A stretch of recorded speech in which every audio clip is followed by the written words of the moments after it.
अस्सलाम वालेकुम। कैसे हैं आप सब? अल्लाह करे कि आप सब ठीक ठाक होंगे। आज हम बात करने वाले हैं याहिया की जो नया ड्रामा स्टार्ट हुआ है, सेवन स्काई की प्रोडक्शन है। ऑफ कोर्स यो का ड्रामा है तो सेवन स्काई की प्रोडक्शन होनी है। और इसमें खुशहाल खान है, मदिया इमाम है और बहुत सारी कास्ट है। 4 एपिसोड्स हो चुकी है। मैंने कहा इसका एक रिव्यू डाल देते, उसके बाद आगे ये कंटिन्यू रहेगा या नहीं रहेगा वो भाई व्यूज़ पे ही सीधी सी बात है डिपेंड करते हैं। अगर व्यूज़ अच्छे आ गए तो हम इसको आगे कंटिन्यू करेंगे, नहीं तो फिर हम कुछ नया स्टार्ट कर देंगे। खैर स्टार्ट हुआ है मदिया और खुशहाल को। एक थोड़ा खुशहाल को स्पेशली थोड़ा सा मुझे एक डिफरेंट कैरेक्टर में देख के बड़ा अच्छा लग रहा है, क्योंकि आप जैसे मोहब्बत गुमशुदा मेरी, दुनियापुर और दो तीन और भी ड्रामे उसमें से काफ़ी डिफरेंट है यहाँ पे जो खुशहाल का कैरेक्टर है। अच्छा, स्टोरी बड़ी ही टिपिकल सी है, बड़ी उस तरह की है कि 4 बहनों का इकलौता भाई है। उस पर स्टोरी है कि किस तरह माँ बाप जो है बेटियों को जो है पीछे छोड़ के बेटों को आगे रखते हैं। लेकिन यहाँ पे जो एक चीज़ डिफरेंट है वो बेटे को भी, मतलब बेटा तो है वो एक इकलौता बेटा, लेकिन वहाँ पे ना बेटे को भी ऐसे जैसे घर में नज़र बंद करके रखा हुआ है ना, उसको कहीं आने जाने दिया जाता है। ये बेसिकली इस टाइप की स्टोरी है। यहाँ पे खुशहाल खान कैरेक्टर प्ले करेंगे याहिया का, जो कि 4 बहनों का इकलौता भाई है। और बेसिकली स्टोरी है कि याहिया की जो बड़ी बहन है उसकी शादी होने वाली होती है, तो उसकी बजाय उसकी दूसरी बहन का चाचू के घर से रिश्ता आता है, तो उसकी शादी हो जाती है। जो बड़ी बहन का जहेज़ होता है वो छोटी बहन को दे दिया जाता है। और जिस पे फिर बड़ी बहन का एक और दफ़ा एक और कहीं से रिश्ता आता है। वो लोग कहते हैं हमारे जहेज़ की कोई डिमांड नहीं है, आप लोग हमें ऐसे दे दें।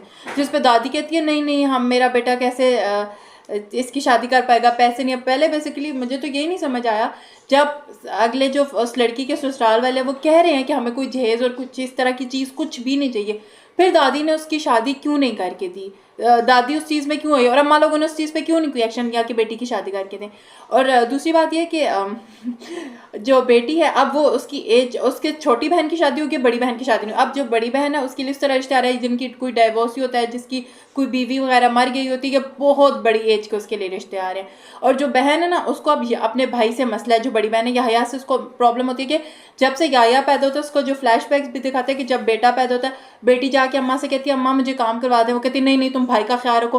मतलब बेटी कोई भी बात करती तो उसके आगे उसके फोकस भाई को दी जाती है। तो वो जो उस बड़ी बहन है ना उसकी जो मेंटली हालत है ना, मैं हम लोगों ने कहीं ना कहीं ये देखा जो बहन भाइयों में तफरीक होती है, जो स्पेशली कि ये बेटा है इसके साथ ये होना है, बेटी के साथ ये होना है, वो छोटी छोटी छोटी चीज़ें करते करते बचपन से करते करते अब वो बहन इस पॉइंट पे पहुंची है कि बहन को अपना सबसे बड़ा दुश्मन ही उसका भाई लगता है।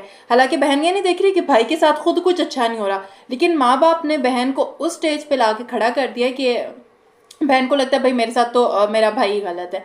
और जो याहिया है, खुद याहिया बेचारे की क्या ज़िंदगी है, उसको मतलब वो क्रिकेट खेलना चाहता है, अब्बा उसे क्रिकेट नहीं खेलने देते। मतलब वो हालांकि वो अच्छा प्लेयर है, वो अंडर 19 के लिए जो है क्वालिफाई भी कर जाता है, लेकिन अब्बा उसको जाने नहीं दे रहे, अब्बा उसको खेलने नहीं दे रहे, उसको बाइक पे नहीं बैठने दे रहे। अच्छा, एक और फिर जब वो दादी उसके लिए मन्नत मांगती हैं कि नंगे पाँव चल के जाएंगे, मैं अभी भी सोचती हूँ क्या हमें ज़रूरत है ये चीज़ें ड्रामे में दिखाने की कि वो नंगे पाँव चल के जा रही हैं, मन्नत दिखा रही हैं, धागे तवीज़ दिखाने की ज़रूरत है।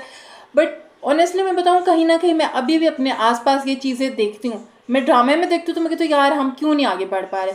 लेकिन वही वाली बात, हम लोग फिर भी आजकल ये चीज़ें देखते हैं। हम लोग देखते हैं कि बेटा बेटा बेटा, बेटी बेटियां क्यों हो गया, वो हम चीज़ें अपने आसपास बहुत देखते हैं। लेकिन यहाँ पे इस ड्रामे की एक चीज़ जो मुख्तलिफ सब ड्रामों से है कि यहाँ पे बेटा खुद बेचारा नज़रबंद हुआ है। बेटे को जीना हराम कर दिया उसके अब्बू ने, उसको निकलने नहीं देते, उसके दोस्तों के साथ नहीं जाने देते।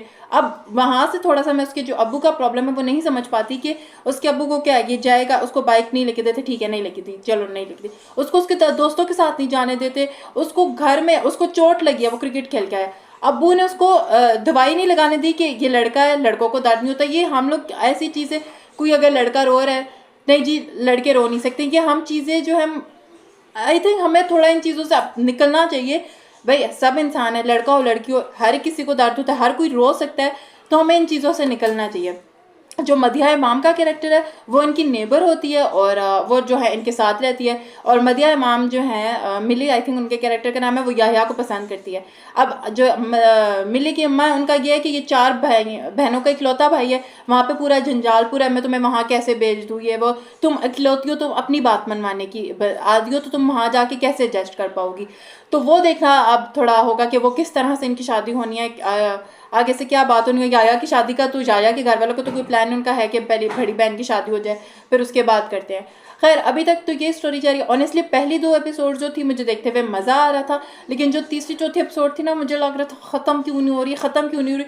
शायद मुझे ये स्टोरी इतना पकड़ नहीं पाई कि मैं कहूँ यार मुझे देखना है देखना है। हाँ लेकिन अगर व्यूज़ आए तो फिर हम भी देख लेंगे। बट अभी तक मुझे पहली 2 एपिसोड अच्छी थी, दूसरी 3 जो 2 एपिसोड थी मैंने जो 2x की स्पीड है उस पर देखा, और फिर भी मुझे लग रहा था बहुत स्लो जा रहा है, बहुत स्लो जा रहा है। ये था। और बस अभी तो आगे अब स्टोरी चलेगी। अब इस वीडियो के व्यूज़ पे डिपेंड करता है कि हम उसको आगे देखेंगे या नहीं देखेंगे। तो वीडियो अच्छी लगी हो तो इसको लाइक शेयर और चैनल को सब्सक्राइब जरूर करिएगा। दुआओं में याद रखिएगा। अल्लाह हाफिज़।